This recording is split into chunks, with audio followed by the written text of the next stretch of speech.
சமய நல்லிணக்கத்தை உண்டாக்கும். இதனுடைய முக்கியமான ஒரு நோக்கம் இது. சமய நல்லிணக்கத்திற்கு பல வழிகள் இருக்கின்றன. அதை முழுமையாக பேசுவது இந்த கூட்டத்தினுடைய நோக்கம் அல்ல. அதிலே ஒன்று, ஒருவரை ஒருவர் புரிந்து கொள்ளுதல், அறிந்து கொள்ளுதல், கருத்துக்களை பரிமாறிக்கொள்ளுதல். ஆகவே இந்த புரிதலும் அறிதலும் இல்லாமல் போனதுதான் பல பிரச்சனைகளுக்கு காரணமாக அமைந்திருக்கிறது. ஒன்று மிஸ் அண்டர்ஸ்டாண்டிங், இல்லாவிட்டால் நான் அண்டர்ஸ்டாண்டிங். ஒன்று தெரியாது, தெரிந்தால் தவறாகத்தான் தெரியும்.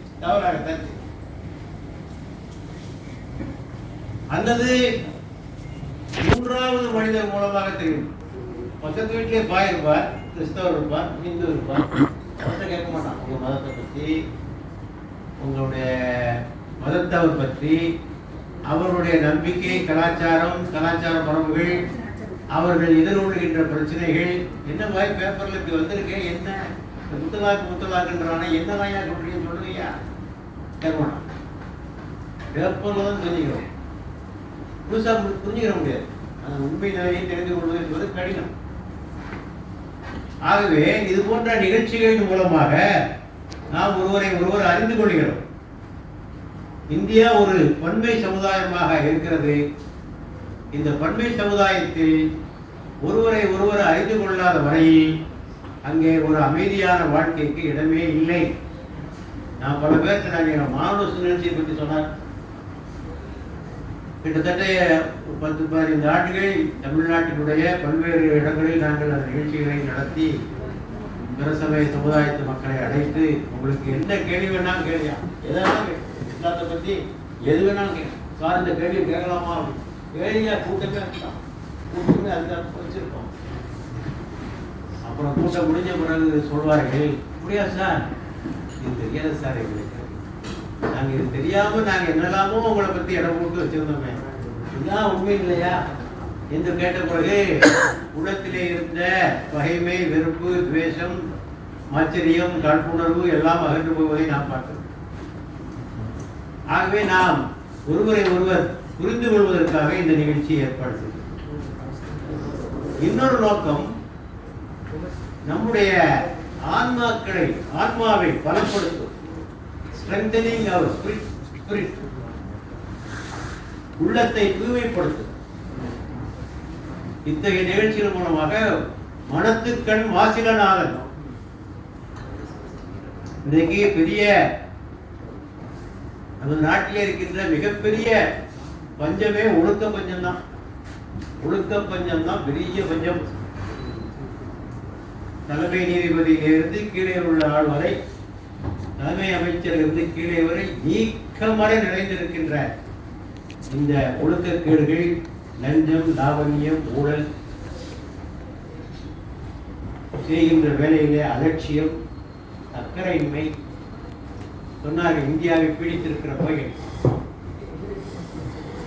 லெத்தார்ஜி என்கிற பகை. எதிலுமே ஒரு சுறுசுறுப்பாக இயங்காது இருப்பது. இன்னைக்கு வா, நான் இன்று போய் நாளை வா, அரசு அலுவலகத்துக்கு போங்க, நாளை வாங்க சார், நாளைக்கு வாங்க சார், என்னைக்கு சார் வேலை முடியாது.